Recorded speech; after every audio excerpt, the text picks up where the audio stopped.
ನಮಸ್ಕಾರ ರೀ ಎಲ್ಲ ಬಿಜಾಪುರ ಮಂದಿಗೆ. ನೀವು ಕೇಳಾತಿರಿ BLD ಧ್ವನಿ 98.6 FM ವಿಜಯಪುರದ ಭರವಸೆ. ನಾನು RJ ಶುಭಾ ಹತ್ತಳ್ಳಿ. ಇವತ್ತಿನ ಕಾರ್ಯಕ್ರಮದಲ್ಲಿ ನಮ್ಮ ಜೊತೆ SIR ಬಗ್ಗೆ ಸಂಪೂರ್ಣ ಮಾಹಿತಿ ಕೊಡಲು ನಮ್ಮ ಸ್ಟುಡಿಯೋದಾಗ ಒಬ್ಬರು ಅತಿಥಿ ಅದರ. ಬರ್ರಿ ಅವರನ್ನ ಕಾರ್ಯಕ್ರಮಕ್ಕೆ ಆತ್ಮೀಯವಾಗಿ ಸ್ವಾಗತ ಮಾಡ್ಕೊಳ್ಳೋಣಂತ. ಇವರ ಹೆಸರು ಪ್ರೊಫೆಸರ್ MB ರಜಪೂತ್ ಅಂತೇಳಿ, ರಾಜ್ಯಶಾಸ್ತ್ರ ಉಪನ್ಯಾಸಕರು, ಬಾಲಕಿಯರ ಸರ್ಕಾರಿ ಪದವಿ ಪೂರ್ವ ಕಾಲೇಜು ವಿಜಯಪುರ. ಇವತ್ತು SIR ಬಗ್ಗೆ ಇವರು ನಮ್ಮ ಜೊತೆ ಮಾಹಿತಿಯನ್ನ ಹಂಚಿಕೊಳ್ಳೋದಾರ. ಬರ್ರಿ ಅವರನ್ನ ಕಾರ್ಯಕ್ರಮಕ್ಕೆ ಆತ್ಮೀಯವಾಗಿ ಸ್ವಾಗತ ಮಾಡ್ಕೊಳ್ಳೋಣ. ಸರ್, ಕಾರ್ಯಕ್ರಮಕ್ಕೆ ಆತ್ಮೀಯವಾಗಿ ಸ್ವಾಗತ ರೀ. ಧನ್ಯವಾದಗಳು. ನಮಸ್ಕಾರ ಸರ್, ನಿಮ್ಮ ಕಿರು ಪರಿಚಯವನ್ನ ನಮ್ಮ ಕೇಳುಗರಿಗೆ ಮಾಡಿಕೊಡ್ರಿ ಸರ್. ನಾನು MB ರಜಪೂತ್ ಅಂತ, ಬಾಲಕಿಯರ ಸರ್ಕಾರಿ ಪದವಿ ಪೂರ್ವ ಕಾಲೇಜಿನಲ್ಲಿ ರಾಜ್ಯಶಾಸ್ತ್ರ ಉಪನ್ಯಾಸಕನಾಗಿ ಸೇವೆ ಸಲ್ಲಿಸ್ತಾ ಇದ್ದೇನೆ. ಅದೇ ತರಹ ಜಿಲ್ಲಾ ಮಟ್ಟದಲ್ಲಿಯೂ ಕೂಡ ಈ ಸ್ವೀಪ್ ಚಟುವಟಿಕೆಗಳಿಗೆ ಸಂಬಂಧಪಟ್ಟಂತೆ ಪದವಿ ಪೂರ್ವ ವಿಭಾಗಕ್ಕೆ ಈ ಸ್ವೀಪ್ನ ELC ಚಟುವಟಿಕೆಗಳ ನೋಡಲ್ ಅಧಿಕಾರಿಯಾಗಿಯೂ ಕೂಡ ಕೆಲಸ ಮಾಡ್ತಾ ಇದ್ದೇನೆ. ಅದೇ ತರಹ ಈ ಚುನಾವಣಾ ಸಂದರ್ಭದಲ್ಲಿ ನಾನು DLMT ಆಗಿ ಜಿಲ್ಲಾ ಆಡಳಿತದ ವತಿಯಿಂದ ನೇಮಕಾತಿಗೊಂಡು DLMT ಆಗಿಯೂ ಕೂಡ ಕಾರ್ಯವನ್ನು ನಿರ್ವಹಿಸ್ತಾ ಇದ್ದೇನೆ. ಓಕೆ ಸರ್, ಇವತ್ತು ಮಾಹಿತಿ ಕೊಡಲು ಬಯಸುವಂತ ವಿಷಯ SIR. ಮುಖ್ಯವಾಗಿ SIR ಅಂದ್ರೇನು ಅನ್ನೋದ್ರ ಬಗ್ಗೆ ಒಂದು ಕಿರು ಪರಿಚಯ ರೀ ಸರ್. ಸರಿ, SIR ಅಂದ ತಕ್ಷಣ ಬಹುಶಃ ಕಳೆದ ಒಂದು ತಿಂಗಳಿಂದ ನಮ್ಮ ಕರ್ನಾಟಕದಲ್ಲಿ ಈ ಚಟುವಟಿಕೆ, ಈ ಶಬ್ದಗಳು ಕೇಳಿ ಬರ್ತಾ ಇದೆ. ಅದರಲ್ಲಿ ಪ್ರಮುಖವಾಗಿ SIR ಅಂದರೆ ಏನು ಅನ್ನೋದು ಬಹುಶಃ ಬಹಳಷ್ಟು ಜನರಿಗೆ ಈಗ ಮತದಾರರ ಪಟ್ಟಿ ಪರಿಷ್ಕರಣೆ ಸಂದರ್ಭದಲ್ಲಿ ಈ ಒಂದು ವಿಶೇಷವಾದಂತಹ ಹೆಸರು ಕೇಳಿ ಬರ್ತಾ ಇದೆ. SIR ಅಂದರೆ ಸ್ಪೆಷಲ್ ಇಂಟೆನ್ಸಿವ್ ರಿವಿಷನ್ ಅಂತ. ಇದನ್ನು ಕನ್ನಡದಲ್ಲಿ ನಾವು ವಿಶೇಷ ಮತದಾರರ ಪಟ್ಟಿ ಪರಿಷ್ಕರಣೆ ಅಂತ ಕರಿತೀವಿ. ಅಂದರೆ ಇದು ವಿಶೇಷವಾಗಿರುವಂಥದ್ದು. ಪ್ರತಿ ವರ್ಷವೂ ಕೂಡ ನೀವು ಅನ್ಬೋದು ಮತದಾರರ ಪಟ್ಟಿ ಪರಿಷ್ಕರಣೆ ಪ್ರತಿ ವರ್ಷ ನಡೀತದೆ ಅಂತ. ಆದರೆ ಆ ಪ್ರತಿ ವರ್ಷ ನಡೆಯುವ ಮತದಾರರ ಪಟ್ಟಿ ಪರಿಷ್ಕರಣೆ ಬೇರೆ, ಈಗ ನಡೀತಾ ಇರುವಂತಹ ಈ SIR ಮತದಾರರ ಪಟ್ಟಿ ಪರಿಷ್ಕರಣೆಯೇ ಬೇರೆ. ಪ್ರತಿ ವರ್ಷ ಏನು ಮಾಡ್ತಾರೆ ಅಂದರೆ SSR ಅಂತ ಕರಿತೀವಿ, ಸ್ಪೆಷಲ್ ಸಮ್ಮರಿ ರಿವಿಷನ್ ಅಂತದೆ. ಅದೇನಾಗುತ್ತೆ ಅಂದರೆ ಕೇವಲ ಯಾರು ಅಪ್ಲಿಕೇಶನ್ ಕೊಟ್ಟಿರ್ತಾರೋ ಹೊಸದಾಗಿ ಸೇರ್ಪಡೆ ಮಾಡ್ತಾರೆ, ಯಾವುದನ್ನು ಡಿಲೀಟ್ ಮಾಡಬೇಕು ಅಂತ ಅಪ್ಲಿಕೇಶನ್ ಬರುತ್ತೋ ಅದಷ್ಟೇ ಡಿಲೀಟ್ ಮಾಡ್ತಾರೆ, ಅಥವಾ ಯಾವುದು ವಿಳಾಸ ಬದಲಾವಣೆ ಇದ್ದರೆ ಅಷ್ಟೇ. ಇದು ಪ್ರತಿ ವರ್ಷ ಮಾಡ್ತಿರ್ತಾರೆ. ಅದು ಕೂಡ ಮೊದಲು ಜನವರಿ 1 ಇತ್ತು, ಈಗ ಏನು ಮಾಡ್ತಾ ಇದ್ದಾರೆ ಅಂತಂದರೆ ವರ್ಷಕ್ಕೆ 4 ಬಾರಿ ಮತದಾರರ ಪಟ್ಟಿ ಪರಿಷ್ಕರಣೆ ಮಾಡ್ತಾ ಇದ್ದೀವಿ. ಅದು ಜನವರಿ 1, ಏಪ್ರಿಲ್ 1, ಜುಲೈ 1 ಮತ್ತು ಅಕ್ಟೋಬರ್ 1. ಈ 4 ದಿನಗಳಲ್ಲಿ ಯಾರು 18 ವರ್ಷ ಪೂರೈಸ್ತಾರೋ ಅವರು ಈ ಮತದಾರ ಪಟ್ಟಿ ಹೆಸರು ಸೇರ್ಪಡೆಗೊಳ್ಳಲಿಕ್ಕೆ ಅರ್ಹತೆಯನ್ನು ಪಡಿತಾರೆ. ಇದು SSR. ಬಟ್ ಈಗ ನಡೀತಾ ಇರುವಂಥದ್ದು ಬಹಳಷ್ಟು ಪ್ರಾಮುಖ್ಯತೆ ಇರುವಂಥದ್ದು, ಇದು SIR. SIR ಅಂದರೆ ಪೂರ್ಣ ಮತದಾರರ ಪಟ್ಟಿಯನ್ನೇ ಪರಿಷ್ಕರಣೆ ಮಾಡಲಾಗುತ್ತೆ. ಇದರಲ್ಲಿ ಯಾರು ಈಗಾಗಲೇ ಮತದಾರರ ಪಟ್ಟಿಲಿ ಇದ್ದಾರೋ ಅವರೆಲ್ಲರನ್ನ ಒಂದು ಎನ್ಯುಮರೇಷನ್ ಫಾರ್ಮ್ ಅಂತ ಕೊಡ್ತಾರೆ. ಮತದಾರರ ಪಟ್ಟಿ ಗಣತಿ ಫಾರ್ಮ್ ಅಂತ ಬರುತ್ತೆ. ಅದು ಜನರೇಟ್ ಆಗಿ ಈ 2025 ಮತದಾರರ ಪಟ್ಟಿಯಲ್ಲಿ ಯಾರು ಇರ್ತಾರೋ ಅವರೆಲ್ಲರ ಹೆಸರಿನಿಂದ ಒಂದೊಂದು ಎನ್ಯುಮರೇಷನ್ ಫಾರ್ಮ್ ಜನರೇಟ್ ಆಗಿರುತ್ತೆ. ಅದನ್ನು ಪ್ರತಿ ಮತದಾರರ ಮನೆಗೆ BLO ಅವರು ಏನು ಮಾಡ್ತಾರೆ, ತಲುಪಿಸ್ತಾರೆ. ಅದನ್ನು 2 ಪ್ರತಿಯಲ್ಲಿ ಸಲ್ಲಿಸ್ತಾರೆ. ಆ 2 ಪ್ರತಿಯಲ್ಲಿ ಮತದಾರ ಏನು ಮಾಡಬೇಕು ಅಂದರೆ ಅದನ್ನು ಪೂರ್ಣವಾಗಿ ತುಂಬಿ ಒಂದು ಪ್ರತಿಯನ್ನು ತನ್ನ ಹತ್ರ ಅದು BLO ಅವರು ಸೈನ್ ಮಾಡ್ಕೊಂಡು ಇಟ್ಕೋಬೇಕು. ಪ್ರತಿಯೊಬ್ಬ ಮತದಾರನೂ ಮಾಡಬೇಕಾಗಿರುವಂಥ. ಆದರೆ ಇದು ಏನಾಗಿರ್ತಾ ಇದೆ ಅಂತಂದರೆ ಈಗ ಆಲ್ರೆಡಿ ಮತದಾರರ ಪಟ್ಟಿಯಲ್ಲಿ ಹೆಸರು ಇದ್ದವರು ಇದನ್ನು ಕೊಡಲೇಬೇಕು. ಇದು ತುಂಬಿ ಕೊಟ್ಟಾಗ ಮಾತ್ರ ಅವರ ಹೆಸರು ಮತದಾರ ಪಟ್ಟಿಯಲ್ಲಿ ಉಳಿಯುತ್ತೆ. ಅಕಸ್ಮಾತ್ ಏನಾದರೂ ಈ ಫಾರ್ಮ್ ತುಂಬಿ ಕೊಡದೇ ಇದ್ದರೆ ಅವರ ಹೆಸರು ಮತದಾರ ಪಟ್ಟಿಯಿಂದ ಡಿಲೀಟ್ ಆಗುತ್ತೆ. ಹಾಗಾಗಿ ಇದನ್ನು ನಾವು SIR ಅಂತ ನಾವು ಕರಿತೀವಿ, ಸ್ಪೆಷಲ್ ಇಂಟೆನ್ಸಿವ್ ರಿವಿಷನ್. 2002ರಲ್ಲಿ ಕರ್ನಾಟಕದಲ್ಲಿ ಇದು ಆಗಿತ್ತು. ಅಂದರೆ ಈ SIR ಪ್ರತಿ ವರ್ಷ SSR ನಡೀತಾ ಇರ್ತದೆ. ಬಟ್ 2002ರಲ್ಲಿ ಈ ವಿಶೇಷ ಮತದಾರ ಪಟ್ಟಿ ಪರಿಷ್ಕರಣೆ ಆಗಿತ್ತು. ಈಗ 2026ರಲ್ಲಿ ಇದನ್ನು ಪಟ್ಟಿ ಪರಿಷ್ಕರಣೆ ಮಾಡ್ತಾ ಇದ್ದಾರೆ. ಈ ಪಟ್ಟಿ ಪರಿಷ್ಕರಣೆ ಬೇಸ್ ಯಾವುದ್ರ ಮೇಲೆ ಮಾಡ್ತಾರೆ ಅಂದರೆ ಯಾವುದು 2002ರಲ್ಲಿ ಇದ್ರೋ ಅದನ್ನು ಇಲ್ಲಿ ದಾಖಲೆಯಾಗಿ ಇಟ್ಟುಕೊಂಡು ಅದರ ಆಧಾರದ ಮೇಲೆ ಈಗ 2026ರ ಪಟ್ಟಿ ಪರಿಷ್ಕರಣೆ ಮಾಡ್ತಾ ಇದ್ದಾರೆ. ಇದು SIR ಬಗ್ಗೆ ಈಗ ಅರಿವನ್ನು ಮೂಡಿಸುವಂಥದ್ದು. ನೀವು ಕೇಳಾತಿರಿ BLD ಧ್ವನಿ 98.6 FM ವಿಜಯಪುರದ ಭರವಸೆ. ನಾನು RJ ಶುಭಾ ಹತ್ತಳ್ಳಿ. ಇವತ್ತಿನ ಕಾರ್ಯಕ್ರಮದಲ್ಲಿ ನಮ್ಮ ಜೊತೆ ಪ್ರೊಫೆಸರ್ MB ರಜಪೂತ್ ಅವರದಾರ. SIR ಬಗ್ಗೆ ನಾವು ಮಾಹಿತಿಯನ್ನ ಕೇಳಾತಿದ್ವಿ. ಇದುವರೆಗೂ SSR ಅಂದ್ರೇನು, SIR ಅಂದ್ರೇನು, ಅದರ ನಡುವಿನ ವ್ಯತ್ಯಾಸಗಳೇನು ಅನ್ನೋದ್ರ ಬಗ್ಗೆ ಕೇಳಿದ್ವಿ. ಇನ್ನು SIR ಅಂದ್ರೇನು, ಅದನ್ನ ಯಾರು ಮಾಡ್ತಾರ, ಯಾಕೆ ಮಾಡ್ತಾರ, ಇದ್ರ ಬಗ್ಗೆ ಹಿನ್ನೆಲೆ ಏನದ ಅಂಥೇಳಿ ಕೇಳುಂಬರ್ರಿ. ಈ SIR ಅನ್ನುವಂಥದ್ದು ಯಾರು ಮಾಡ್ತಾರೆ ಅಂದರೆ ಇದು ಭಾರತೀಯ ಚುನಾವಣಾ ಆಯೋಗ ಮಾಡುತ್ತೆ. ಭಾರತೀಯ ಚುನಾವಣಾ ಆಯೋಗ ಕೆಲವೊಂದು ಸಂದರ್ಭಗಳಲ್ಲಿ ಈ SIR ಅನ್ನುವಂಥದ್ದನ್ನು ಇತ್ತೀಚೆಗೆ ಏನಾಗಿದೆ ಅಂದರೆ 2025ರಲ್ಲಿ ನಾವು ಅನೇಕ ಬೇರೆ ಬೇರೆ ರಾಜ್ಯಗಳಲ್ಲಿ SIR ಮಾಡಿದ್ದನ್ನು ನೋಡಿದ್ವಿ. ಇವತ್ತು 3ನೇ ಹಂತದಲ್ಲಿ ಈ ಕರ್ನಾಟಕದಲ್ಲಿ SIR ಪ್ರಕ್ರಿಯೆ ನಡೀತಾ ಇದೆ. ಈ ಪ್ರಕ್ರಿಯೆ ಏನು ಅಂದರೆ ಆಗಲೇ ನಾನು ಹೇಳಿದಂತೆ ಇದು ಸ್ಪೆಷಲ್ ಇಂಟೆನ್ಸಿವ್ ರಿವಿಷನ್. ಇದು ಅಂದರೆ ಪೂರ್ಣ ಮತದಾರರ ಪಟ್ಟಿಯನ್ನು ಪರಿಷ್ಕರಣೆ ಮಾಡೋದು. ಇದರಿಂದ ಏನಾಗುತ್ತೆ ಅಂತಂದರೆ ಮತದಾರರ ಪಟ್ಟಿಯಲ್ಲಿ ಏನು ದೋಷಗಳಿರ್ತಾವೋ ಆ ಎಲ್ಲ ದೋಷಗಳು ನಿವಾರಣೆ ಆಗುವಂಥದ್ದು ಈ ಒಂದು ಸಂದರ್ಭದಲ್ಲಿ ಆಗುತ್ತೆ. ಹೇಗೆ ನಿವಾರಣೆ ಆಗುತ್ತೆ ಅಂದರೆ, ನಿಮಗೆಲ್ಲ ಗೊತ್ತಿರುವಂತೆ ಈಗಿನ ಮತದಾರರ ಪಟ್ಟಿಯಲ್ಲಿ ಅನೇಕ ಜನ ಮರಣ ಹೊಂದಿದವರ ಹೆಸರೂ ಇರುತ್ತೆ. ಕೆಲವೊಂದು ಸಂದರ್ಭಗಳಲ್ಲಿ ಒಬ್ಬ ಮತದಾರನ ಹೆಸರು ಬೇರೆ ಬೇರೆ ಮತಕ್ಷೇತ್ರದ ಬೇರೆ ಬೇರೆ ಮತಗಟ್ಟೆಗಳಲ್ಲಿ ಇರುವಂಥದ್ದು ಇರುತ್ತೆ. ಹಾಗೆ ಬಹಳಷ್ಟು ದೋಷಗಳನ್ನು ನಾವು ಮತದಾರರ ಪಟ್ಟಿಯಲ್ಲಿ ನೋಡ್ತಿದ್ವಿ. ಅದು SSRನಿಂದ ಏನಾಗುತ್ತೆ ಅಂದರೆ ಪರಿಹಾರ ಆಗಲ್ಲ. ಆದರೆ SIR ಮಾಡುವುದರಿಂದ, ಅಂದರೆ ಸ್ಪೆಷಲ್ ಇಂಟೆನ್ಸಿವ್ ರಿವಿಷನ್ ಮಾಡುವುದರಿಂದ ಈ ರೀತಿಯ ಎಲ್ಲ ದೋಷಗಳನ್ನು ನಿವಾರಣೆ ಮಾಡಲಿಕ್ಕೆ ಭಾರತೀಯ ಚುನಾವಣಾ ಆಯೋಗ ಈ SIR ಅನ್ನುವಂಥ ಪ್ರಕ್ರಿಯೆಯನ್ನು ಮಾಡ್ತಾ ಇದೆ. ಅದು ಇವತ್ತು ಕರ್ನಾಟಕದಲ್ಲಿ ನಡೀತಾ ಇದೆ. ಬಹಳಷ್ಟು ಗೊಂದಲಗಳಿದ್ದರೂ ಕೂಡ ಆ ಗೊಂದಲಗಳನ್ನು ಕಂಪ್ಲೀಟ್ ಮಾಡಿಕೊಂಡು ಈಗ ಮತದಾರರ ಪಟ್ಟಿ ಪರಿಷ್ಕರಣೆ ನಡೀತಾ ಇದೆ. ಇದನ್ನು ಚುನಾವಣಾ ಆಯೋಗ ಮಾಡುತ್ತೆ. ಯಾಕೆ ಮಾಡುತ್ತೆ ಅಂದರೆ ಮತದಾರರ ಪಟ್ಟಿಯಲ್ಲಿಯ ದೋಷವನ್ನು ನಿವಾರಣೆ ಮಾಡಲಿಕ್ಕೆ ಈ ಒಂದು ಚಟುವಟಿಕೆಯನ್ನು ಮಾಡ್ತಾ ಇದೆ. ಇದನ್ನು ಪ್ರತಿಯೊಬ್ಬ ಮತದಾರರೂ ಕೂಡ ಇದರಲ್ಲಿ ಭಾಗವಹಿಸಲೇಬೇಕು. ಭಾಗವಹಿಸಿದಾಗ ಮಾತ್ರ ಅವರು ತಮ್ಮ ಹೆಸರನ್ನು ಉಳಿಸಿಕೊಳ್ಳಲಿಕ್ಕೆ ಸಾಧ್ಯ ಆಗುತ್ತೆ. ನೀವು ಕೇಳಾತಿರಿ BLD ಧ್ವನಿ 98.6 FM ವಿಜಯಪುರದ ಭರವಸೆ. ನಾನು RJ ಶುಭಾ ಹತ್ತಳ್ಳಿ. ಇವತ್ತಿನ ಕಾರ್ಯಕ್ರಮದಲ್ಲಿ ನಮ್ಮ ಜೊತೆ ಪ್ರೊಫೆಸರ್ MB ರಜಪೂತ್ ಅವರದಾರ. SIR ಬಗ್ಗೆ ನಾವು ಮಾಹಿತಿಯನ್ನ ಕೇಳಾತಿದ್ವಿ. ಇದುವರೆಗೂ SIR ಅಂದ್ರೇನು, ಯಾರು ಮಾಡ್ತಾರ, ಯಾಕೆ ಮಾಡ್ತಾರ ಅನ್ನೋದ್ರ ಬಗ್ಗೆ ಕೇಳಿದ್ವಿ. ಇನ್ನು SIRನಲ್ಲಿ ಮತದಾರರ ಕೆಲಸಗಳೇನು, ಅವ್ರ ಕರ್ತವ್ಯಗಳೇನದಾವ ಅಂತ ಕೇಳುಂಬರ್ರಿ. ಈ SIR ಕುರಿತು ನಾವು ಹೇಳಬೇಕು ಅಂದರೆ ಇದರಲ್ಲಿ ಮತದಾರರ ಪಾತ್ರ ಬಹಳಷ್ಟು ಪ್ರಾಮುಖ್ಯತೆಯನ್ನು ಪಡೆದಿದೆ. ಹೇಗೆ ಅಂದರೆ ಈ SIRನಲ್ಲಿ ಪ್ರತಿಯೊಬ್ಬ ಭಾರತದ ನಾಗರಿಕ, ಮತದಾರನಾಗಿರುವಂತಹ ನಾಗರಿಕ ತನ್ನ ಹೆಸರು ಮತದಾರರ ಪಟ್ಟಿಯಲ್ಲಿ ಸೇರ್ಪಡೆಯಾಗಬೇಕು ಅಂದರೆ ಈ SIR ಪ್ರಕ್ರಿಯೆಯಲ್ಲಿ ಭಾಗವಹಿಸಲೇಬೇಕು. ನಾನು SIR ಪ್ರಕ್ರಿಯೆಯಲ್ಲಿ ಭಾಗವಹಿಸೋದಿಲ್ಲ ಅಂದರೆ ಅವರು ತಮ್ಮ ಮತದಾರರ ಪಟ್ಟಿಯಿಂದ ಹೆಸರು ಕಡಿಮೆಯಾಗುತ್ತೆ ಅಥವಾ ಅದು ಡಿಲೀಟ್ ಆಗುವ ಸಂಭವ ಜಾಸ್ತಿ. ಹಾಗಾಗಿ ಮತದಾರರ ಈ ಒಂದು SIR ಅನ್ನುವಂಥ ಪ್ರಕ್ರಿಯೆಯಲ್ಲಿ ಪ್ರತಿಯೊಬ್ಬ ಮತದಾರರು ಭಾಗವಹಿಸಬೇಕು. ನಿಮಗೆಲ್ಲ ಗೊತ್ತಿರುವಂತೆ BLO ಏನು ಮಾಡ್ತಾರೆ ಅಂದರೆ ಪ್ರತಿ ಮತದಾರರ ಮನೆಗೆ ಬರ್ತಾರೆ, ಆ ಫಾರ್ಮ್ಗಳನ್ನು ತುಂಬಿ ಅವರಿಗೆ ಕೊಡಲಿಕ್ಕೆ ನಿಮ್ಗೆ ಕೊಡ್ತಾರೆ. ಬೈ ಚಾನ್ಸ್ BLO ಅವರು ಬಂದಾಗ ನೀವು ಇರದೇ ಇದ್ದರೂ ಕೂಡ 3 ಸಾರಿ ಅವ್ರ ಮನೆಗೆ ಬರಲಿಕ್ಕೆ ಅವರಿಗೆ ಅವಕಾಶ ಇದೆ. ಬಂದಾಗ ಅವ್ರು ಏನು ಮಾಡ್ತಾರೆ ಅಂದರೆ ನಿಮ್ಮ ಫಾರ್ಮನ್ನು ಕೊಟ್ಟು ನಿಮಗೆ ಕೊಡುವಂಥ ಫಾರ್ಮನ್ನು ನೀವು ಭರ್ತಿ ಮಾಡುವಂಥದ್ದು ಮಾಡ್ತಾರೆ. ಹಾಗಾಗಿ ಈ SIR ಅನ್ನುವಂತಹದ್ರಲ್ಲಿ ಪ್ರತಿಯೊಬ್ಬ ಮತದಾರ ಭಾಗವಹಿಸಲೇಬೇಕು ತನ್ನ ಹೆಸರು ಉಳಿಸ್ಕೊಳ್ಬೇಕು ಅಂದರೆ. ಇಲ್ಲ ಅಂದರೆ ಮತ್ತೆ ಏನು ಮಾಡಬೇಕಾಗುತ್ತೆ, ಬೈ ಚಾನ್ಸ್ ಈಗ ಡಿಲೀಟ್ ಆದರೆ ಅಂದರೆ ಮುಂದೆ ಮತ್ತೆ ಅವರು ಒಬ್ಬ ಹೊಸ ಮತದಾರ ಏನು ಸೇರ್ಪಡೆ ಆಗಬೇಕೋ, ಫಾರ್ಮ್ ನಂಬರ್ 6 ಏನು ತುಂಬಿ ಕೊಡಬೇಕಾಗುತ್ತೋ ಅದನ್ನು ಮತ್ತೆ ಮಾಡಿ ಮತ್ತೆ ಅವನು ಮತದಾರ ಪಟ್ಟಿಗೆ ಸೇರ್ಪಡೆ ಆಗುತ್ತೆ. ಈಗಾಗಲೇ ಹೆಸರು ಇದ್ದರೂ ಕೂಡ ಆ ವ್ಯಕ್ತಿ ಅವನು ಇದ್ದರೂ ಕೂಡ ಫಾರ್ಮನ್ನು ಏನಾದರೂ ಅವನು ಭರ್ತಿ ಮಾಡಿ ಕೊಡದೇ ಇದ್ದ ಅಂದರೆ ಅದರಿಂದ ಅವನ ಹೆಸರು ಡಿಲೀಟ್ ಆಗುತ್ತೆ. ಈಗ ಅವನು ಫಾರ್ಮ್ ಭರ್ತಿ ಮಾಡಿ ಕೊಡಬೇಕು, ಕೊಟ್ಟಾಗ ಮಾತ್ರ ಅವನ ಹೆಸರು ಅದರಲ್ಲಿ ಇಳಿತೆ. ಮುಂದೆ ಅವನು ಚುನಾವಣೆಗಳಲ್ಲಿ ಭಾಗವಹಿಸಲಿಕ್ಕೆ ಅವಕಾಶ ದೊರೀತಾ ಇದೆ. ಮತ್ತು ಇತ್ತೀಚೆಗೆ ಸರ್ಕಾರಗಳು ಕೂಡ ಅವುಗಳನ್ನು ಕಡ್ಡಾಯವಾಗಿ ಮಾಡ್ತಾ ಇರೋದನ್ನು ಕೂಡ ನಾವು ನೋಡ್ತಾ ಇದ್ದೀವಿ. ನೀವು ಕೇಳಾತಿರಿ BLD ಧ್ವನಿ 98.6 FM ವಿಜಯಪುರದ ಭರವಸೆ. ನಾನು RJ ಶುಭಾ ಹತ್ತಳ್ಳಿ. ಇವತ್ತಿನ ಕಾರ್ಯಕ್ರಮದಲ್ಲಿ ನಮ್ಮ ಜೊತೆ ಪ್ರೊಫೆಸರ್ MB ರಜಪೂತ್ ಅವರದಾರ. SIR ಬಗ್ಗೆ ನಾವು ಮಾಹಿತಿಯನ್ನ ಕೇಳಾತಿದ್ವಿ. SIR ಅಂದ್ರೇನು, ಯಾಕೆ ಮಾಡಬೇಕು, ಯಾರು ಮಾಡಬೇಕು ಅನ್ನೋದ್ರ ಬಗ್ಗೆ ಕೇಳಿದ್ವಿ. ಜೊತೆಗೆ ಮತದಾರರ ಕೆಲಸ ಕರ್ತವ್ಯಗಳೇನು ಅನ್ನೋದ್ರ ಬಗ್ಗೆಯೂ ಕೂಡ ಮಾಹಿತಿಯನ್ನ ಕೊಟ್ರು. ಈಗ ಮುಖ್ಯವಾಗಿ ಮ್ಯಾಪಿಂಗ್ ಅಂದ್ರೇನು, ಬಹಳಷ್ಟು ಜನರಿಗೆ ಮ್ಯಾಪಿಂಗ್ ಅಂದ್ರೇನು ಅನ್ನೋದ್ರ ಬಗ್ಗೆ ಕೆಲವೊಂದಿಷ್ಟು ಗೊಂದಲಗಳದಾವ. ಇದನ್ನ ಕಡ್ಡಾಯವಾಗಿ ಮಾಡಲೇಬೇಕು ಏನೋ ಅನ್ನೋ ಒಂದು ಪ್ರಶ್ನೆ ಕೂಡ ಐತಿ. ಇದ್ರ ಬಗ್ಗೆ ಏನು ಮಾಹಿತಿ ಕೊಡ್ತಾರಂತ ಕೇಳುಂಬರ್ರಿ. ಮ್ಯಾಪಿಂಗ್ ಅಂದರೆ ಏನು? ಮ್ಯಾಪಿಂಗ್ ಅನ್ನುವಂಥದ್ದು ಈ BLO ಅವರು ಮಾಡ್ತಾ ಇರುವಂತಹ ಒಂದು ಪ್ರಕ್ರಿಯೆ.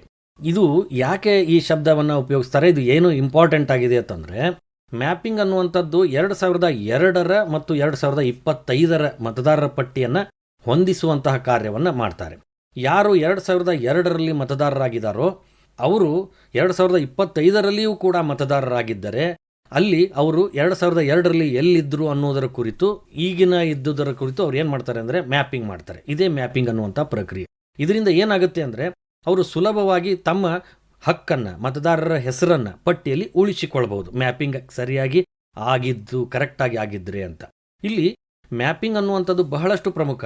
ಒಂದು ವ್ಯಕ್ತಿ ಸ್ವಂತ ಮ್ಯಾಪಿಂಗ್ ಆಗಿರಬಹುದು ಅಥವಾ ಅವರ ಪೇರೆಂಟ್ಸ್ ಅಥವಾ ತಂದೆ ತಾಯಿ ಅಜ್ಜಿಯವರ ಜೊತೆ ಆದರೂ ಕೂಡ ಮ್ಯಾಪಿಂಗ್ ಆದಾಗ ಮಾತ್ರ ಅವರ ಹೆಸರು ಏನಾಗುತ್ತೆ ಅಂದರೆ ಮತದಾರ ಪಟ್ಟಿಯಲ್ಲಿ ಉಳಿಯುತ್ತದೆ. ಇಲ್ಲ ಅಂದರೆ ಮತದಾರ ಪಟ್ಟಿಯಲ್ಲಿ ಡಿಲೀಟ್ ಆಗುತ್ತೆ ಅಥವಾ ಮುಂದೆ ಡ್ರಾಫ್ಟ್ ಅನ್ನುವಂಥದ್ದು ಪ್ರಕಟಪಡಿಸ್ತಾರೆ.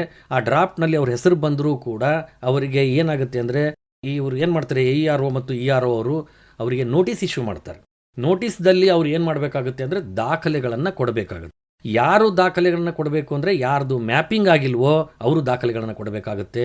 ಮ್ಯಾಪಿಂಗ್ ಆದರೆ ದಾಖಲೆ ಕೊಡುವ ಅವಶ್ಯಕತೆ ಇಲ್ಲ. ಹಾಗಾಗಿ ಮ್ಯಾಪಿಂಗ್ ಅನ್ನೋದು ಬಹಳಷ್ಟು ಇಂಪಾರ್ಟೆಂಟ್ ಆಗಿದೆ. 2002 ಇದ್ದು ಸ್ವತಃ ಅವ್ರದ್ದೇ ಆಗಿತ್ತು, ಈಗಲೂ ಅವರು ಇದ್ದರು ಅಂದರೆ ಅವರಿಗೆ ಯಾವುದೇ ದಾಖಲೆ ಕೊಡುವ ಅವಶ್ಯಕತೆ ಬರೋದಿಲ್ಲ, ಮ್ಯಾಪಿಂಗ್ ಆಗುತ್ತೆ. ಇರದೇ ಇದ್ದರೆ ಅವರ ತಂದೆ ತಾಯಿ ಅಥವಾ ಅಜ್ಜ ಅಜ್ಜಿ ಇದ್ದರು, ಅವರ ಜೊತೆ ಇವರನ್ನು ಮ್ಯಾಪಿಂಗ್ ಮಾಡಲಾಗಿತ್ತು ಅಂದರೆ ಅವರೂ ಕೂಡ ಯಾವುದೇ ದಾಖಲೆ ಕೊಡುವ ಅವಶ್ಯಕತೆ ಬರೋದಿಲ್ಲ. ಇಲ್ಲಿ ತಂದೆ ತಾಯಿಯೂ 2002 ಇಲ್ಲ, ಆಮೇಲೆ ಇವ್ರ ಹೆಸರು 2002 ಮತದಾರರ ಪಟ್ಟಿಯಲ್ಲಿ ಇಲ್ಲ ಅಂದರೆ ಆಗ ಅವರ ಹೆಸರು ಡ್ರಾಫ್ಟಲ್ಲಿ ಬರುತ್ತೆ, ಬಟ್ ನೋಟಿಸ್ ಇಶ್ಯೂ ಆಗುತ್ತೆ. ಅವ್ರು ಏನು ಮಾಡಬೇಕಾಗುತ್ತೆ ಅಂದರೆ ದಾಖಲೆಗಳನ್ನು ಸಲ್ಲಿಸಬೇಕಾಗುತ್ತೆ. ಆ ಕೆಲವೊಂದು ದಾಖಲೆಗಳು ಯಾವುವು ಅನ್ನೋದನ್ನು ಆಮೇಲೆ ನಾನು ಹೇಳ್ತೇನೆ. ಅದನ್ನು ಮ್ಯಾಪಿಂಗ್ ಮಾಡುವ ಸಂದರ್ಭದಲ್ಲಿ ಅನ್ನೋಕ್ಕಿಂತ ಪ್ರಯೋಜನಿಯಾಗಿ ಯಾವ ರೀತಿ ಮಾಡಬೇಕು ಅನ್ನೋದನ್ನು ಹೇಳ್ತೇನೆ. ಸಮಸ್ಯೆ ಅದರಲ್ಲಿ ಏನಿದೆ, 3 ಇಂಪಾರ್ಟೆಂಟ್ ಆಗಿ ಹೇಳಬೇಕು ಅಂದರೆ 3 ರೀತಿಯ ವಿಚಾರಗಳು ಬರೋದು. ಒಂದು, ಯಾರು ಮ್ಯಾಪಿಂಗ್ ಸಂದರ್ಭದಲ್ಲಿ ಆಗದೇ ಇದ್ದು ಅವರ ಹೆಸರು ಕೇವಲ ಡ್ರಾಫ್ಟ್ ಪಟ್ಟಿಯಲ್ಲಿದೆ, ನಮಗೆ ನೋಟಿಸ್ ಇಶ್ಯೂ ಮಾಡಿದ್ದಾರೆ, ಕೇಳ್ತಾ ಇದ್ದಾರೆ ಅಂತಂದರೆ ಆ ನೋಟಿಸ್ನಲ್ಲಿ ಏನು ಮಾಡಬೇಕು ಅಂತಂದರೆ 3 ರೀತಿ ಬರುತ್ತೆ. 1987 ಪೂರ್ವದಲ್ಲಿ ಯಾರು ಜನಿಸಿರ್ತಾರೋ ಅವರ ಹೆಸರು 2002 ಮತದಾರರ ಪಟ್ಟಿಯಲ್ಲಿಯೂ ಇಲ್ಲ, ಅವರ ತಂದೆ ತಾಯಿ ಅಜ್ಜ ಅಜ್ಜಿಯ ಹೆಸರೂ 2002 ಮತದಾರರ ಪಟ್ಟಿಯಲ್ಲಿ ಇಲ್ಲ. ಅಂದಾಗ 87 ಪೂರ್ವದಲ್ಲಿ ಜನಿಸಿದವರು ಏನು ಮಾಡಬೇಕಾಗುತ್ತೆ ಅಂದರೆ ಒಂದು ದಾಖಲೆಯನ್ನು ಅವರು ಕೊಡಬೇಕು. ಆ ನಿಗದಿಪಡಿಸಿರುವ ಸುಮಾರು 11 ದಾಖಲೆಗಳಿವೆ. ಚುನಾವಣಾ ಆಯೋಗ ನಿಗದಿಪಡಿಸಿರುವಂಥ 11 ಆಯೋಗ, ಅದು ಎನ್ಯುಮರೇಷನ್ ಫಾರ್ಮ್ನ ಹಿಂದುಗಡೆ ಪ್ರಿಂಟ್ ಮಾಡಿರ್ತಾರೆ.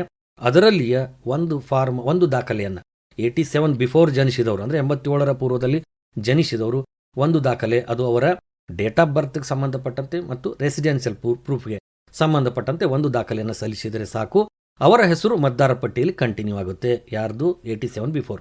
ಇನ್ನು 87 ನಂತರ ಜನಿಸಿ 2004 ಡಿಸೆಂಬರ್ 2 ಪೂರ್ವದಲ್ಲಿ ಜನಿಸಿದ್ದರೆ 2004 ಡಿಸೆಂಬರ್ 2 ಅದು ಮತ್ತು 87 ಬಿಫೋರ್ ಈ ಮಧ್ಯದಲ್ಲಿ ಜನಿಸಿರುವಂತಹ ಯಾರಾದರೂ ಮತದಾರ ಪಟ್ಟಿಯಲ್ಲಿ ಇರದೇ ಇದ್ದರೆ ಅವರು ಏನು ಮಾಡಬೇಕಾಗುತ್ತೆ ಅಂದರೆ 2 ದಾಖಲೆಗಳನ್ನು ಕೊಡಬೇಕಾಗುತ್ತೆ. ಒಂದು ತನ್ನ ಸ್ವಂತ ಡೇಟ್ ಆಫ್ ಬರ್ತ್ ಮತ್ತು ರೆಸಿಡೆನ್ಷಿಯಲ್ ಆಗಿರ್ಬೋದು, ಇನ್ನೊಂದು ತಮ್ಮ ಪೇರೆಂಟ್ಸ್ ಮೀನ್ಸ್ ತಂದೆ ಅಥವಾ ತಾಯಿಯ ಇಬ್ಬರಲ್ಲಿ ಒಬ್ಬರ ದಾಖಲೆಯನ್ನು ಅವರು ಈ 2004 ಡಿಸೆಂಬರ್ ಮೊದಲು ಹುಟ್ಟಿದ್ದು 87 ನಂತರ ಹುಟ್ಟಿದವರು ಇದ್ದರೆ ಅವರು ಒಬ್ಬ ತಂದೆ ಅಥವಾ ತಾಯಿಯ ದಾಖಲೆ ಜೊತೆಗೆ ತಮ್ಮ ದಾಖಲೆ ಈ 2 ಕೊಡಬೇಕು. ಇನ್ನೊಂದು ಬರುತ್ತೆ 2004 ನಂತರ ಜನಿಸಿದವರು ಏನಾದರೂ ಡಿಸೆಂಬರ್ 2 ನಂತರ 2004 ಜನಿಸಿದರೆ ಅವರು ಏನು ಮಾಡಬೇಕಾಗುತ್ತೆ ಅಂದರೆ ತಮ್ಮ ಸ್ವಂತ ಡೇಟ್ ಆಫ್ ಬರ್ತು ರೆಸಿಡೆನ್ಷಿಯಲ್ ದಾಖಲೆಯ ಜೊತೆಗೆ ತಂದೆಯ ದಾಖಲೆಯೂ ಕೊಡಬೇಕು, ತಾಯಿಯ ದಾಖಲೆಯೂ ಕೊಡಬೇಕು.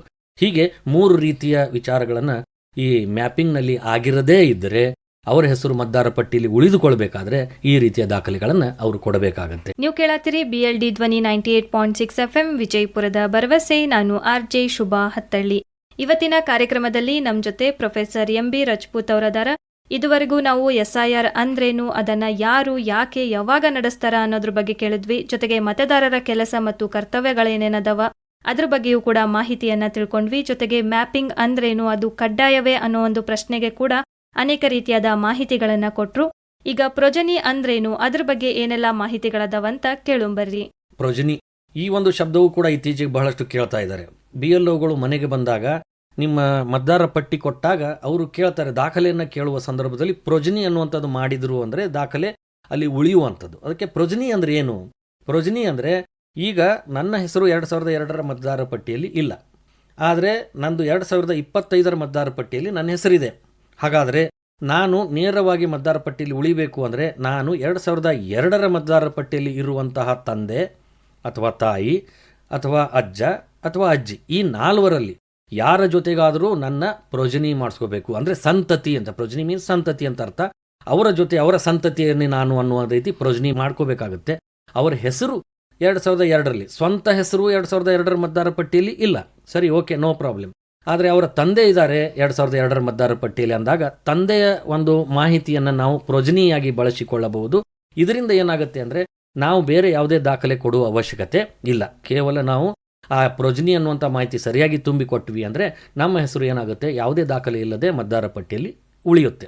ಅಂದರೆ ತಂದೆ ಆಗಿರಬಹುದು, ತಂದೆದಿಲ್ಲ ಅಂದರೆ ತಾಯಿದಾಗಿರಬಹುದು, ತಾಯಿ ಇಲ್ಲ ಅಂದರೆ ಅಜ್ಜ ಆಗಿರಬಹುದು ಅಥವಾ ಅಜ್ಜಿ. ಇವ್ರು ಯಾರಾದರೂ 2002 ಮತದಾರರ ಪಟ್ಟಿಯಲ್ಲಿ ಇದ್ದರೆ ಆ 2002 ಮತದಾರ ಪಟ್ಟಿಯಲ್ಲಿ ಯಾರಿದ್ದಾರೋ ಅವರ ಪೂರ್ಣ 2002ರ ಮತದಾರ ಪಟ್ಟಿಯಲ್ಲಿ ಇದ್ದಂತೆ ಮಾಹಿತಿಯನ್ನು ನಾವು ಏನು ಮಾಡಬೇಕಂದ್ರೆ ಪ್ರೊಜನಿಯಾಗಿ ಉಪಯೋಗಿಸ್ತಾರೆ. ಇದರಿಂದ ಏನಾಗುತ್ತೆ ಅಂದರೆ ಈ ಮತದಾರನಿಗೂ ಆ ಮತ್ತು ತಂದೆ ಅಥವಾ ತಾಯಿ ರಿಲೇಷನ್ದವರಿಗೂ ಒಂದು ಸಂಬಂಧವನ್ನು ಜೋಡಿಸುವ ಕಾರ್ಯಕ್ಕೆ ನಾವು ಪ್ರೊಜನಿ ಅಂತೀವಿ. ಈ ಪ್ರೊಜನಿ ಮಾಡೋದು ಕಡ್ಡಾಯವೇ ಅಂತಂದರೆ ಈ ಪ್ರೊಜನಿ ಮಾಡಿದರೆ ಲಾಭ ಏನು ಅಥವಾ ಕಡ್ಡಾಯ ಅಂತನ್ನೋಕ್ಕಿಂತಲೂ ಕೂಡ ನಾವು ಮತದಾರರ ಪಟ್ಟಿಯಲ್ಲಿ ನಮ್ಮ ಹೆಸರು ಉಳಿಬೇಕು ಅಂದರೆ ಒಂದು ನಮ್ಮ ಸ್ವಂತ ಹೆಸರಾದರೂ ಇರಬೇಕು 2002ರಲ್ಲಿ, ಇಲ್ಲ ತಂದೆ ತಾಯಿ ಅಜ್ಜ ಅಜ್ಜಿ ಈ 4ರಲ್ಲಿ ಒಬ್ಬರ ಹೆಸರು ಅದರಲ್ಲಿ ಇದ್ದರೆ ನಾವು ಆ ಪ್ರೊಜನಿ ಮಾಡಿದರೆ ಇದರಿಂದ ನಮಗೇನಾಗುತ್ತೆ ಅಂದರೆ ನಾವು ಆ ಫಾರ್ಮ್ ತುಂಬಿ ಕೊಟ್ಟಾಗ ನಮ್ಮ ಹೆಸರು ಮತದಾರ ಪಟ್ಟಿಗೆ ಈ ಸರಿ ಉಳಿಯುತ್ತೆ. ಬೈ ಚಾನ್ಸ್ ನಮ್ಮ ಹೆಸರೂ ಇಲ್ಲ, ತಂದೆ ತಾಯಿ ಅಜ್ಜ ಅಜ್ಜಿ ಹೆಸರೂ ಇಲ್ಲ ಅಂದಾಗ ಕೇವಲ ನನ್ನ ಹೆಸರು 2025ರಲ್ಲಿ ಇದೆ, ಆದರೆ ನಾನು ಉಳಿದವ್ರ ಜೊತೆ ಯಾವುದೇ ಪ್ರೊಜನಿನೂ ಮಾಡ್ಕೊಳ್ಳಿಲ್ಲ, ಸೆಲ್ಫು ಇಲ್ಲ ಅಂದಾಗ ಏನಾಗುತ್ತೆ ಅಂದರೆ ಫಾರ್ಮ್ ಮಾತ್ರ ಕಡ್ಡಾಯವಾಗಿ ತುಂಬಿ ಕೊಡಲೇಬೇಕು. ಈ ಎನ್ಯುಮರೇಷನ್ ಫಾರ್ಮನ್ನು ನಾವು ತಂದೆ ತಾಯಿ ಇದ್ದರೆ ನಮ್ಮ ಹೆಸರು ಇದ್ದರೆ ಅಂತೇನಿಲ್ಲ, ಖಾಲಿ ಆ ಮೇಲಿನ 2 ಕಾಲಮನ್ನು ನಾವು ಖಾಲಿ ಬಿಟ್ಟು ಈಗಿನ ಮಾಹಿತಿಯನ್ನು ಕರೆಕ್ಟಾಗಿ ಅದರಲ್ಲಿ ನಾವು ತುಂಬಿ ಅಲ್ಲಿ ನಾವು ಕೊಡಬೇಕು. ಕೊಟ್ಟಾಗ ಏನಾಗುತ್ತೆ ಅಂದರೆ ನಮ್ಮ ಹೆಸರು ಡ್ರಾಫ್ಟಲ್ಲಿ ಬರುತ್ತೆ.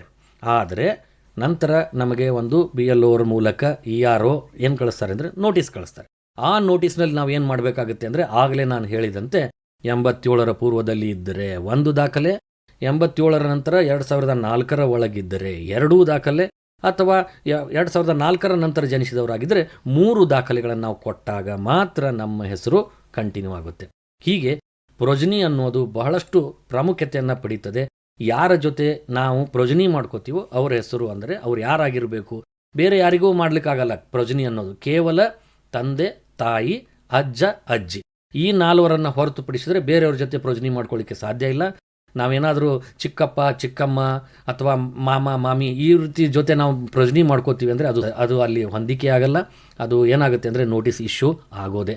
ತಂದೆ ಇರಬೇಕು, ತಾಯಿ ಇರಬೇಕು, ಅಥವಾ ಅಜ್ಜ ಇರಬೇಕು, ಅಜ್ಜಿ ಇರಬೇಕು. ಈ 4ರಲ್ಲಿ ಯಾರ ಜೊತೆಯಾದರೂ ನಾವು ಪ್ರೊಜನಿ ಮಾಡ್ಕೊಂಡ್ವಿ, ಪ್ರೊಜನಿ ಆಯಿತು ಅಂದರೆ ಮಾತ್ರ ನಮ್ಮ ಹೆಸರು ಮತದಾರ ಪಟ್ಟಿಯಲ್ಲಿ ಉಳಿಯುತ್ತೆ. ಹಾಗಾಗಿ ಪ್ರೊಜನಿ ಅನ್ನೋದು ಅದು ಅವಶ್ಯಕ ಆಗಿದೆ. ಈಗ ಒಂದು ಮತದಾರ ಪಟ್ಟಿಯಲ್ಲಿ ನಾವು ಹೆಸರು ಉಳಿಸ್ಕೋಬೇಕು ಅಂದರೆ ಯಾವುದೇ ದಾಖಲೆ ಕೊಡದೆ ಮತದಾರರ ಪಟ್ಟಿಯಲ್ಲಿ ಹೆಸರನ್ನ ಉಳಿಸ್ಕೋಬೇಕು ಅಂತಂದ್ರೆ ಪ್ರೊಜನಿ ಅನ್ನೋದು ಎಷ್ಟು ಮುಖ್ಯ ಅಂತ ಹೇಳಿ ಇದುವರೆಗೂ ಕೇಳಿದ್ವಿ. ನೀವು ಕೇಳಾತಿರಿ BLD ಧ್ವನಿ 98.6 FM ವಿಜಯಪುರದ ಭರವಸೆ. ನಾನು RJ ಶುಭಾ ಹತ್ತಳ್ಳಿ. ಇವತ್ತಿನ ಕಾರ್ಯಕ್ರಮದಲ್ಲಿ ನಮ್ಮ ಜೊತೆ ಪ್ರೊಫೆಸರ್ MB ರಜಪೂತ್ ಅವರದಾರ, ರಾಜ್ಯಶಾಸ್ತ್ರ ಉಪನ್ಯಾಸಕರು. ಇದುವರೆಗೂ SIR ಬಗ್ಗೆ ಮಾಹಿತಿಯನ್ನ ತಿಳ್ಕೊಂಡ್ವಿ. SIR ನಲ್ಲಿ ಬರುವಂತಹ ವಿವಿಧ ವಿಷಯಗಳ ಬಗ್ಗೆಯೂ ಕೂಡ ಹಲವಾರು ಮಾಹಿತಿಯನ್ನ ತಿಳ್ಕೊಂಡ್ವಿ. ಈಗ ಹೊಸ ಮತದಾರರ ನೋಂದಣಿ ಬಗ್ಗೆ ಏನೆಲ್ಲ ಮಾಹಿತಿಗಳನ್ನ ಕೊಡ್ತಾರಂತ ಕೇಳುಂಬರ್ರಿ. ಈ SIR ನಡೀತಾ ಇದೆ. ಈ ಸಂದರ್ಭದಲ್ಲಿ ಹೊಸ ಮತದಾರರು ತಮ್ಮ ಮತದಾರರ ಪಟ್ಟಿಗೆ ಹೆಸರು ಸೇರ್ಪಡೆ ಮಾಡಿಕೊಳ್ಬಹುದೇ ಅಂತ ಸದ್ಯಕ್ಕೆ ಈಗ ಏನಾಗಿದೆ, ಡ್ರಾಫ್ಟ್ ಪ್ರಕಟಗೊಳ್ಳುವವರೆಗೆ ಈಗ ಆ ಒಂದು ಮತದಾರ ಪಟ್ಟಿ ಸೇರ್ಪಡೆ ಮಾಡೋದನ್ನು ನಿಲ್ಲಿಸಿದ್ದಾರೆ. ಅಂದರೆ ಅದು ಆಪ್ರೇಟ್ ಆಗ್ತಾ ಇಲ್ಲ. ಡ್ರಾಫ್ಟ್ ಪಟ್ಟಿ ಪ್ರಕಟ ಆದ ನಂತರ ಪ್ರತಿಯೊಬ್ಬ ಹೊಸ ಮತದಾರ ಆಗಿರ್ಬೋದು ಅಥವಾ ಮತದಾರರ ಪಟ್ಟಿಯಿಂದ ಹೆಸರು ಕೈಬಿಟ್ಟವರಾಗಿರಬಹುದು ಏನು ಮಾಡಬೇಕಾಗುತ್ತೆ ಅಂದರೆ ಫಾರ್ಮ್ ನಂಬರ್ 6 ಭರ್ತಿ ಮಾಡಿ ಅದಕ್ಕೆ ಸಂಬಂಧಪಟ್ಟಂತಹ ಎಲ್ಲ ದಾಖಲೆಗಳನ್ನು ನಾವು ಹಚ್ಚಿ ಅಲ್ಲಿ ಕೊಟ್ಟಾಗ ಮತ್ತೆ ನಮ್ಮ ಹೆಸರು ಮತದಾರ ಪಟ್ಟಿ ಸೇರ್ಪಡೆ ಆಗಲಿಕ್ಕೆ ಅವಕಾಶ ಇದೆ. ಹೊಸ ಮತದಾರರ ಪಟ್ಟಿಯಲ್ಲಿ ನಾವು ಈಗ ಈ SIR ಸಂದರ್ಭದಲ್ಲಿ ಈಗ ಡ್ರಾಫ್ಟ್ನ ನಂತರ ನಾವು ಮತದಾರ ಪಟ್ಟಿಯನ್ನು ಸೇರ್ಪಡೆ ಮಾಡಲಿಕ್ಕೆ ಫಾರ್ಮ್ ನಂಬರ್ 6 ತುಂಬ್ತೀವಿ. ಅದೇ ರೀತಿ ಪ್ರತಿ ವರ್ಷವೂ ಕೂಡ ಹೊಸ ಮತದಾರ ತನ್ನ ಹೆಸರನ್ನು ಸೇರ್ಪಡೆ ಮಾಡಿಕೊಳ್ಳಲಿಕ್ಕೆ ಅಥವಾ ಮತದಾರ ಪಟ್ಟಿಯಲ್ಲಿ ಹೆಸರು ಇಲ್ಲದೇ ಇದ್ದರೂ ಕೂಡ ತಮ್ಮ ಪಟ್ಟಿಯಲ್ಲಿ ಹೊಸದಾಗಿ ಸೇರ್ಪಡೆ ಮಾಡಿಕೊಳ್ಬೇಕಾಗಿದ್ದರೆ ಅವನೇನು ಮಾಡಬೇಕಾಗುತ್ತೆ ಅಂತಂದರೆ ತನ್ನ ಆ ಫಾರ್ಮ್ ನಂಬರ್ 6 ಭರ್ತಿ ಮಾಡಿ ಅದಕ್ಕೆ ಸಂಬಂಧಪಟ್ಟಂತೆ ರೆಸಿಡೆನ್ಷಿಯಲ್ ಪ್ರೂಫ್ ಆಗಿರ್ಬೋದು, ಡೇಟ್ ಆಫ್ ಬರ್ತ್ ಪ್ರೂಫ್ ಆಗಿರ್ಬೋದು, ಹೊಸ ಫೋಟೋ ಆಗಿರ್ಬೋದು, ಇವೆಲ್ಲವನ್ನು ಹಚ್ಚಿ ಅವನೇನು ಮಾಡಬೇಕಾಗುತ್ತೆ ಅಂದರೆ ದಾಖಲೆಯನ್ನು ಹಾಕಬೇಕು.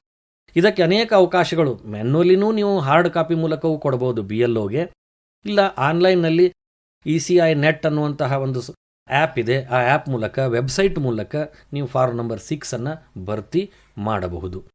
ಇದು ಹೊಸ ಮತದಾರ ಸೇರ್ಪಡೆ ಆಗಲಿಕ್ಕೆ. ಇನ್ನು ಅಕಸ್ಮಾತ್ ಇನ್ನೊಂದು ಕೆಲವೊಂದು ಫಾರ್ಮ್ಗಳಿವೆ. ಫಾರ್ಮ್ ನಂಬರ್ 7 ಅಂತ ಬರುತ್ತೆ, ಫಾರ್ಮ್ ನಂಬರ್ 8 ಅಂತ ಬರುತ್ತೆ. ಇವು ಯಾತಕ್ಕೆ ಸಂಬಂಧಪಟ್ಟಿವೆ ಅಂತಂದರೆ ಫಾರ್ಮ್ ನಂಬರ್ 7 ಈಗಾಗಲೇ ಮತದಾರ ಪಟ್ಟಿಯಲ್ಲಿ ಅವನ ಹೆಸರಿದೆ, ಆದರೆ ಆ ವ್ಯಕ್ತಿ ಅವನು ಮರಣ ಹೊಂದಿದ್ದ ಅಂದರೆ ಅಂತಹ ಹೆಸರನ್ನು ಮತದಾರ ಪಟ್ಟಿಯಿಂದ ತೆಗೆದು ಹಾಕಬೇಕು ಅಂದರೆ ಫಾರ್ಮ್ ನಂಬರ್ 7 ಭರ್ತಿ ಮಾಡಬೇಕಾಗುತ್ತೆ. ಆಮೇಲೆ ಫಾರ್ಮ್ ನಂಬರ್ 7 ಭರ್ತಿ ಮಾಡಬೇಕಾದ್ರೆ ಕೇವಲ ಮರಣ ಹೊಂದಿದರೆ ಮಾತ್ರ ಅಲ್ಲ, ಅವರು ಶಿಫ್ಟ್ ಆಗಿದ್ದರೂ ಕೂಡ ಅಲ್ಲಿ ಅವರ ಬೇರೆ ಶಿಫ್ಟ್ ಆಗಿತ್ತು ಅಂದರೆ ಅಥವಾ ಒಬ್ಬರೇ 2 ಮತದಾರಕ್ಕೆ ಅದರ ಹೆಸರುಗಳಿದ್ದರೆ ಒಂದನ್ನು ಡಿಲೀಟ್ ಮಾಡಬೇಕಾದ್ರೆ ಫಾರ್ಮ್ ನಂಬರ್ 7 ಕೂಡ ಭರ್ತಿ ಮಾಡ್ತಾರೆ. ಇನ್ನು ಕೆಲವೊಂದು ಕಡೆ ಏನಾಗುತ್ತೆ ಅಂದರೆ ಫಾರ್ಮ್ ನಂಬರ್ 8 ಬರುತ್ತೆ. ನಾವು ಮನೆ ವಿಳಾಸ ಬದಲಾವಣೆಯಾಗಿದೆ, ಮತಕ್ಷೇತ್ರ ಬದಲಾವಣೆಯಾಗಿದೆ, ಬೇರೆ ಊರಿನಿಂದ ಬೇರೆ ಊರಿಗೆ ಬಂದೀವಿ, ಆದರೆ ಆ ಊರಲ್ಲಿ ನನ್ನ ಮತದಾರರ ಪಟ್ಟಿಯಲ್ಲಿ ಹೆಸರಿದೆ, ಅದನ್ನು ನಾವು ಈ ಊರಿಗೆ ತರಬೇಕು ಅಂದರೆ ಫಾರ್ಮ್ ನಂಬರ್ 8 ಅಂತ ಬರುತ್ತೆ. ಅದು ಏನೇ ನಮ್ಮ ಬದಲಾವಣೆಗಳಾಗಿದ್ದರು, ಅದು ನಮ್ಮ ಹೆಸರಿನಲ್ಲಿ ಏನಾದರೂ ತಿದ್ದುಪಡಿಗಳಿದ್ದರೆ, ನಮ್ಮ ವಿಳಾಸ ಬದಲಾವಣೆ ಆಗಿದ್ದರೆ, ಹೆಸರಿನಲ್ಲಿ ಸ್ಪೆಲ್ಲಿಂಗ್ ಮಿಸ್ಟೇಕ್ ಆಗಿದ್ದರೆ, ಫೋನ್ ನಂಬರ್ ನೀವು ಅಪ್ಡೇಟ್ ಮಾಡಬೇಕಾಗಿದ್ದರೆ, ಆಧಾರ್ ನಂಬರ್ ಅಪ್ಡೇಟ್ ಮಾಡಬೇಕಾಗಿದ್ದರೆ, ಏನೇ ಬದಲಾವಣೆ ಮಾಡಬೇಕಾದರೂ ಫಾರ್ಮ್ ನಂಬರ್ 8 ಅಂತ ಬರುತ್ತೆ. ಆ ಫಾರ್ಮ್ ನಂಬರ್ 8 ನಾವು ಭರ್ತಿ ಮಾಡಿದಾಗ ಅದನ್ನು ನಾವು ಅಪ್ಡೇಟ್ ಮಾಡಿಕೊಳ್ಳಿಕ್ಕೆ ಅನುಕೂಲ ಇದೆ. ಹೀಗೆ ಈ 3 ಫಾರ್ಮ್ಗಳು ಅತ್ಯಂತ ಪ್ರಮುಖವಾಗಿ ಪ್ರತಿಯೊಬ್ಬ ಮತದಾರನಿಗೆ ಅವಶ್ಯಕ ಇದೆ. ಹೊಸದಾಗಿ ಸೇರ್ಪಡೆಯಾಗಬೇಕು ಅಂದರೆ ಅತ್ಯಂತ ಪ್ರಮುಖವಾಗಿ 6 ಫಾರ್ಮ್ ನಂಬರ್ 6 ಅನ್ನೋದನ್ನು ಭರ್ತಿ ಮಾಡಬೇಕು. ಈಗ 18 ವರ್ಷ ಪೂರೈಸಿದ ತಕ್ಷಣ ಅವರು ಫಾರ್ಮ್ ನಂಬರ್ 6 ಭರ್ತಿ ಮಾಡಿ ಕೊಟ್ಟಾಗ ಅವರ ಹೆಸರು ಏನಾಗುತ್ತೆ ಅಂದರೆ ಮತದಾರರ ಪಟ್ಟಿಗೆ ಸೇರ್ಪಡೆ ಆಗುತ್ತೆ. ಇದುವರೆಗೂ ಹೇಳಿದ್ರಿ ಸರ್, ಫಾರ್ಮ್ ನಂಬರ್ 6, 7, 8 3 ಫಾರ್ಮ್ಗಳು ಇಂಪಾರ್ಟೆಂಟ್ ಅಂತೇಳಿ. ಈ ಫಾರ್ಮ್ಗಳು ಎಲ್ಲಿ ಸಿಗ್ತಾವ, ಯಾವ ರೀತಿ ತಗೋಬೇಕು, ಯಾವ ರೀತಿ ಫಿಲಪ್ ಮಾಡಬೇಕು ಅನ್ನೋದ್ರ ಬಗ್ಗೆ ಮಾಹಿತಿ. ಈ ಫಾರ್ಮ್ಗಳು ಎಲ್ಲಿ ಸಿಗ್ತಾವ ಅನ್ನೋಕ್ಕಿಂತ ಈ ಸಾಫ್ಟ್ ಅಂತೂ ಹಾರ್ಡ್ ಕಾಪಿ ನೀವು BLO ಹತ್ರ ಹೋದರೆ ಅವ್ರು ಫಾರ್ಮ್ ನಂಬರ್ 6, 7, 8 ನೀವು ಯಾವ್ದು ಕೇಳ್ತೀರೋ ಅದನ್ನು ಕೊಡ್ತಾರೆ. ಅದಕ್ಕಿಂತಲೂ ತುಂಬ ಸರಳವಾಗಿರುವಂಥದ್ದು ಏನಾಗಿದೆ ಅಂದರೆ ಈಗ ECI ನೆಟ್ ಅಂತ ಇದೆ, ಅಲ್ಲಿ ನೇರವಾಗಿ ನೀವು ಆನ್ಲೈನ್ನಲ್ಲೇ ಅಪ್ಡೇಟ್ ಮಾಡ್ಬೋದು. ಪ್ರತಿಯೊಂದು ಫಾರ್ಮ್ ಅಲ್ಲಿ ಆಪರೇಟ್ ಮಾಡಲಿಕ್ಕೆ ಅಲ್ಲಿ ಅವಕಾಶ ಇದೆ. ಅಲ್ಲಿ ನಿಮ್ಮ ಹೆಸರು ತುಂಬಿ ನೀವು ಅಲ್ಲಿಯೇ ಅಪ್ಡೇಟ್ ಮಾಡಿ, ನಿಮಗೆ ಏನು ದಾಖಲೆಗಳಿವೆಯೋ, ಫೋಟೋ ಇದೆಯೋ, ನೀವು ಅಲ್ಲಿಯೇ ಸ್ಕ್ಯಾನ್ ಮಾಡಿ ಅಪ್ಲೋಡ್ ಮಾಡಿದ್ರಿ ಅಂದರೆ ನೀವು BLO ಹುಡುಕುವ ಅವಶ್ಯಕತೆಯೂ ಇಲ್ಲ. ನೀವು ನೇರವಾಗಿ ನಿಮ್ಮ ಅಪ್ಲಿಕೇಶನ್ ಅದು ಯಾರಿಗೆ ಸಂಬಂಧಪಟ್ಟ BLO ಇದ್ರೋ ಅವರ ಹತ್ರ ಅವರ ಲಾಗಿನ್ಗೆ ಹೋಗುತ್ತೆ. ಅವರು ಅದನ್ನು ಪರಿಶೀಲಿಸಲಿಕ್ಕೆ ನಿಮ್ಮ ಮನೆಗೆ ಬರ್ಬೋದು. ಬಂದು ಅದನ್ನು ಪರಿಶೀಲನೆ ಮಾಡಿ ಅವ್ರು ಏನು ಮಾಡ್ತಾರೆ ಅಂದರೆ ಅಪ್ರೂವಲ್ ಕೊಟ್ಟರು ಅಂದರೆ ನಿಮ್ಮ ಮನೆಗೆ ತಾನಾಗಿಯೇ ಪೋಸ್ಟ್ ಮೂಲಕ ನಿಮ್ಮ ಮತದಾರರ ಚೀಟಿ ಮನೆಗೆ ಬರುತ್ತೆ. ಗುರುತಿನ ಚೀಟಿ ಎಪಿಕ್ ಅಂತೀವಿ. ಜೊತೆ ನಿಮ್ಮ ಮತದಾರರ ಹೆಸರು ಕೂಡ ಪಟ್ಟಿಗೆ ಸೇರ್ಪಡೆಯಾಗುತ್ತೆ, ಸರಿಯಾದ ದಾಖಲೆಗಳನ್ನು ನೀವು ಕೊಟ್ಟಿದ್ದಾರೆ. ಹೀಗಾಗಿ ನೀವು ಹಾರ್ಡ್ ಕಾಪಿ ಬೇಕು ಅಂದರೆ BLO ಹತ್ರ ಹೋಗಿ ಇಸ್ಕೊಳ್ಬೇಕಾಗುತ್ತೆ. ಇಲ್ಲ ಅಂದರೆ ನೀವು ಸಾಫ್ಟ್ ಕಾಪಿಲಿ ECI ನೆಟ್ಗೆ ಹೋಗಿ ನೀವು ಅದರಲ್ಲಿಯೇ ತುಂಬಿದ್ರೂ ಕೂಡ ತುಂಬ ಅನುಕೂಲ ಆಗುವ. ನೀವು ಕೇಳಾತಿರಿ BLD ಧ್ವನಿ 98.6 FM ವಿಜಯಪುರದ ಭರವಸೆ. ನಾನು RJ ಶುಭಾ ಹತ್ತಳ್ಳಿ. ಇವತ್ತಿನ ಕಾರ್ಯಕ್ರಮದಲ್ಲಿ ನಮ್ಮ ಜೊತೆ ಪ್ರೊಫೆಸರ್ MB ರಜಪೂತ್ ಅವರದಾರ, ರಾಜ್ಯಶಾಸ್ತ್ರ ಉಪನ್ಯಾಸಕರು. ಇದುವರೆಗೂ SIR ಬಗ್ಗೆ ಮಾಹಿತಿಯನ್ನ ತಿಳ್ಕೊಂಡ್ವಿ. SIRನಲ್ಲಿ ಬರುವಂತಹ ವಿವಿಧ ವಿಷಯಗಳ ಬಗ್ಗೆಯೂ ಕೂಡ ಹಲವಾರು ಮಾಹಿತಿಯನ್ನ ತಿಳ್ಕೊಂಡ್ವಿ. ಈಗ ಕೆಲವೊಂದಿಷ್ಟು ಮಹಿಳೆಯರು, ವಿವಾಹಿತ ಮಹಿಳೆಯರು ಅಂದ್ರೆ ಬೇರೆ ಜಿಲ್ಲೆಯಿಂದ ಬಂದಿರಬಹುದು, ಬೇರೆ ರಾಜ್ಯದಿಂದ ಬಂದಿರಬಹುದು, ಅವರು ವಿವಾಹ ಮಾಡಿಕೊಂಡು ಬೇರೆ ಜಿಲ್ಲೆಗೆ ಬಂದಾಗ ಅಥವಾ ಬೇರೆ ರಾಜ್ಯಕ್ಕೆ ಬಂದಾಗ ಅವ್ರು ಮ್ಯಾಪಿಂಗ್ ಯಾವ ರೀತಿ ಮಾಡ್ತಾರೆ ಅನ್ನೋದ್ರ ಬಗ್ಗೆ ಮಾಹಿತಿ ಕೊಡ್ರಿ ಸರ್. ಇದು ಒಳ್ಳೆಯ ಪ್ರಶ್ನೆ. ಇದು ಇಂತಹ ಚಟುವಟಿಕೆಗಳು, ಇಂತಹ ಘಟನೆಗಳು ನಮ್ಮಲ್ಲಿ ನಡೀತಾವೆ. ಯಾಕಂದರೆ ಮದುವೆಯಾಗಿ ಏನಾಗುತ್ತೆ ಅಂದರೆ ಹೆಣ್ಮಕ್ಳು ಪತಿ ಮನೆಗೆ ಬರ್ತಾರೆ. ಸಾಮಾನ್ಯವಾಗಿ ಏನಾಗಿರುತ್ತೆ, ಒಂದು ಊರಿನಿಂದ ಇನ್ನೊಂದು ಊರಿಗೆ ಆಗಿರ್ಬೋದು, ಒಂದು ಜಿಲ್ಲೆಯಿಂದ ಇನ್ನೊಂದು ಜಿಲ್ಲೆಗೂ ಆಗಿರ್ಬೋದು, ಒಂದೊಂದು ರಾಜ್ಯದಿಂದ. ಈಗ ನಮ್ಮ ಬಹುಶಃ ನೋಡ್ತೀವಿ, ಕರ್ನಾಟಕದಿಂದ ಮಹಾರಾಷ್ಟ್ರದವರು ಬಹಳಷ್ಟು ಮದುವೆಯಾಗಿ ಬಂದಿರುವಂಥ ಉದಾಹರಣೆಗಳು ಇವೆ. ಬೇರೆ ರಾಜ್ಯಗಳಿಂದ ಬಂದಿರುವಂಥ ಉದಾಹರಣೆಗಳು ಇದ್ದಾಗ ಅಂಥವರ ಮ್ಯಾಪಿಂಗ್ ಹೇಗೆ ಮಾಡಲಾಗುತ್ತೆ ಅನ್ನುವಂಥ ಪ್ರಶ್ನೆ ಕೇಳಿದರೆ ತುಂಬ ಉತ್ತಮವಾದ ಪ್ರಶ್ನೆ. ಇಲ್ಲಿ ಆ ಮಹಿಳೆ ಏನು ಮಾಡಬೇಕಾಗುತ್ತೆ ಅಂದರೆ, ಅವಳ 2002ರಲ್ಲಿ ಯಾವ ಊರಲ್ಲಿ ಅವರ ಹೆಸರು ಇತ್ತೋ ಆ ಹೆಸರು ನೇರವಾಗಿ ಸಿಕ್ತು ಅಂದರೆ ಏನೂ ಪ್ರಾಬ್ಲಮ್ ಇಲ್ಲ.